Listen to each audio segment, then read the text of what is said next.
जय श्री राम बंधुओं, स्वागत है आप सभी का अध्यात्म गुरु यूट्यूब चैनल में एक बार फिर।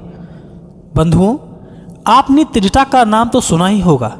जब कभी त्रिजटा का नाम आता है तो आपके नज़रों में रामायण का वह दृश्य दिखता होगा जो माता सीता के सामने बैठी हुई माता सीता को अशोक वाटिका में समझाती है कि बेटी रो मत, प्रभु श्री राम जल्द ही तुमको यहाँ से ले जाएंगे।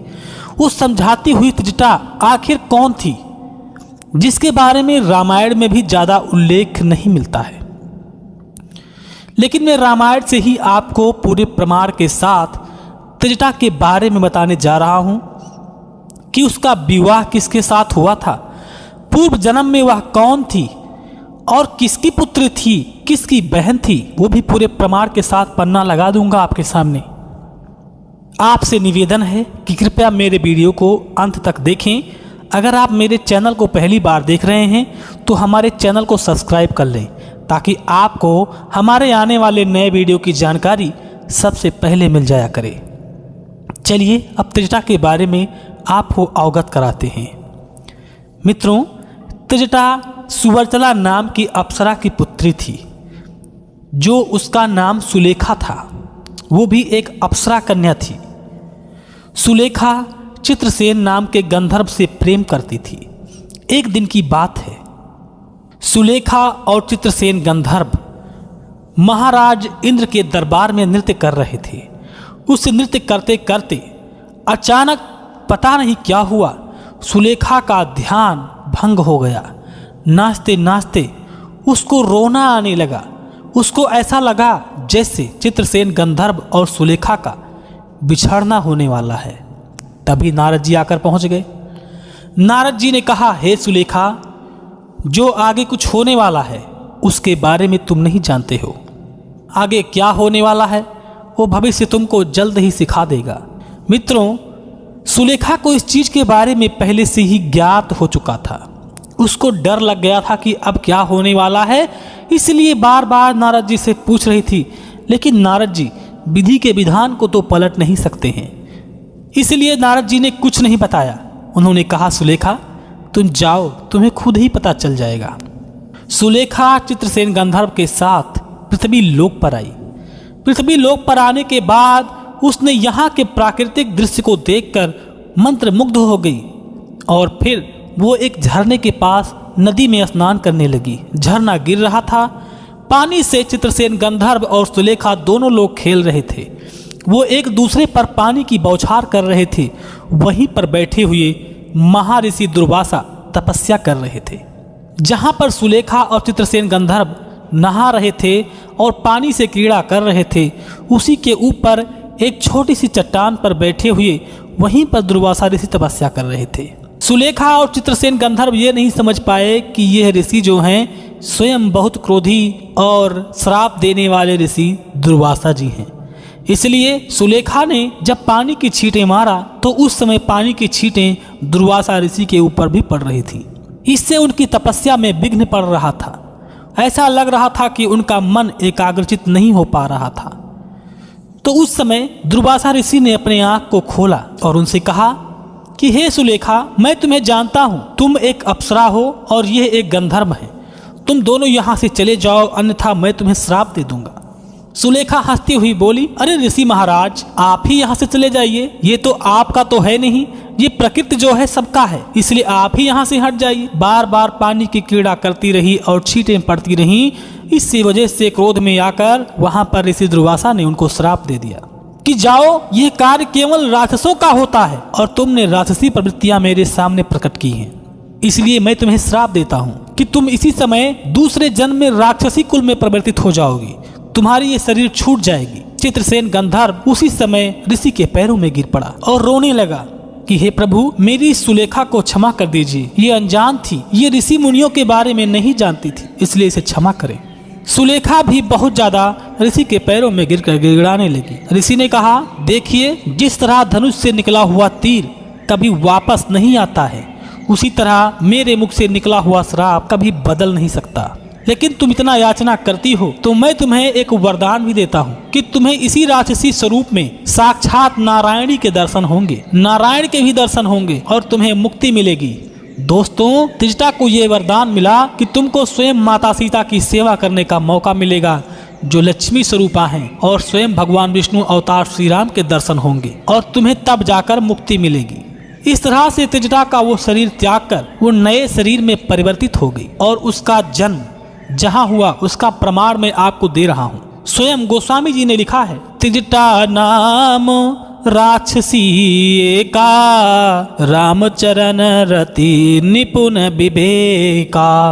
मानस में मात्र इसी राक्षसी के लिए गोस्वामी जी ने त्रिजटा के लिए रामचरण रति निपुण विवेका कहा है, परंतु उसके अंतरात्मा में राम के चरणों में प्रेम राक्षसी होकर भी आया कैसे? तो आप जानते ही हैं, उसको पूर्व जन्म का वरदान था, इसलिए प्रेम आ गया। त्रिजटा कौन थी, यही प्रश्न विचारणीय है। इस संबंध में हिंदी शब्द सागर अशोक वाटिका में सीता जी के पास रहती थी। मानस में भी त्रिजटा के संबंध में विशेष उल्लेख नहीं प्राप्त होता है।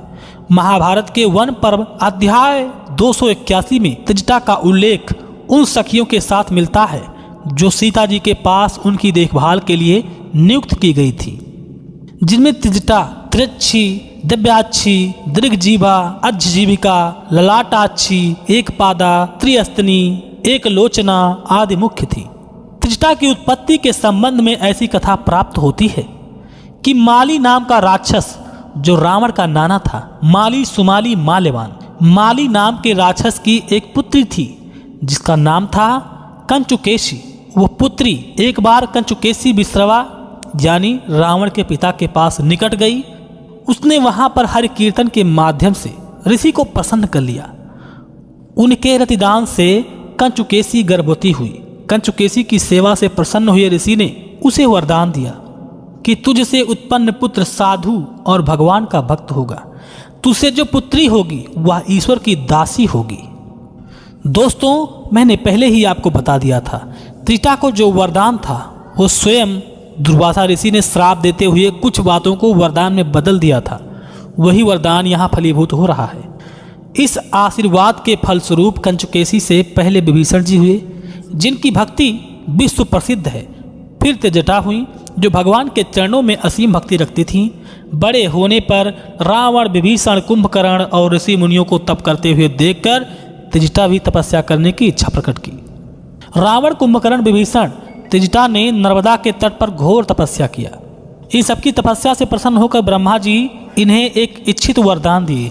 रावण ने वरदान मांगा कि वानर और मनुष्य को छोड़कर किसी भी से न मरे। कुंभकर्ण ने सरस्वती जी से प्रेरणा से 6 माह सोना अर्थात 6 माह की नींद और 6 माह जागना मांगा। कहीं कहीं पर 6 माह सोना और 1 दिन जागने का उल्लेख भी मिलता है। विभीषण तथा त्रिजटा ने भगवान की अक्षुण भक्ति मांगी। ब्रह्मा ने सबको उनके इच्छित वरदान भी दिए। इस तरह से त्रिजटा रावण की बहन थी, यानी विभीषण और रावण की दोनों की बहन थी, जो रावण के मौसी की पुत्री थी, क्योंकि रावण के माता का नाम था कैकसी और कैकसी के चाचा की पुत्री थी माली की, जिसका नाम था कंचुकेशी। कंचुकेशी रावण की मौसी लगती है रिश्ते में। इस तरह से रावण और विभीषण की त्रिजटा बहन थी। मित्रों, रावण को मारने के बाद जब त्रिजटा से माता सीता छोड़कर जा रही थी और उस समय त्रिजटा ने माता सीता को बहुत सजाया था। इसके बाद त्रिजटा प्रभु श्री राम से मिलने के लिए आई। उस समय माता सीता ने त्रिजटा के बारे में सारी बातें बता दी कि यही वो राक्षसी है जिसने मुझे वहां जीवित रखा, अन्यथा मैं तो वैसे ही मर जाती। इस बात को सुनकर प्रभु ने उन्हें वरदान दिया, कहा, हे त्रिजटे, तुम मेरी मंगलदायक वाणी सुनो। कार्तिक, बैसाख, माघ और चैत इन 4 महीनों में प्रथम के 3 दिन श्रेष्ठ मनुष्य तुझे प्रसन्न करने के लिए जब स्नान करेंगे तो इससे तू कृतार्थ हो जाएगी। जो मनुष्य इन 3 महीनों में पूर्णिमा के पश्चात प्रतिपदा से लेकर 3 दिन स्नान करेंगे, उनका सब महीने का कार्य किया हुआ पुण्य तुम मेरे कथन से हल लेना। मैं तुझे और भी वरदान देता हूँ।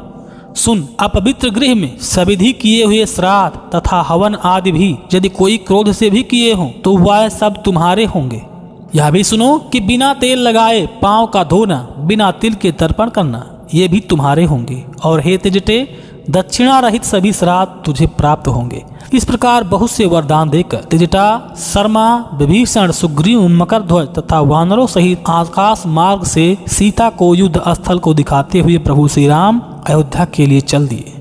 दोस्तों, इस तरह से त्रिजटा को श्राप की वजह से राक्षस योनि में जन्म लेना पड़ा था, जिस कथा को मैंने विस्तार से आपको सुनाया है पूरे प्रमाण के साथ। त्रिजटा का विवाह किसके साथ हुआ था, इस संबंध में मैं आपको दूसरे वीडियो में जल्द ही बनाऊंगा। आपको अगर यह कथा अच्छी लगी हो तो मित्रों इस वीडियो को लाइक करें, अपने मित्रों के पास शेयर करें और चैनल पर अगर नए हैं तो चैनल को सब्सक्राइब जरूर करें, ताकि ऐसे ही ज्ञानवर्धक कथाओं से आप वंचित ना रहें। अब लेते हैं इजाज़त, मिलेंगे इसके पार्ट 2 को लेकर जल्द ही। तब तक के लिए जय श्री राम, जय हिंद, जय भारत।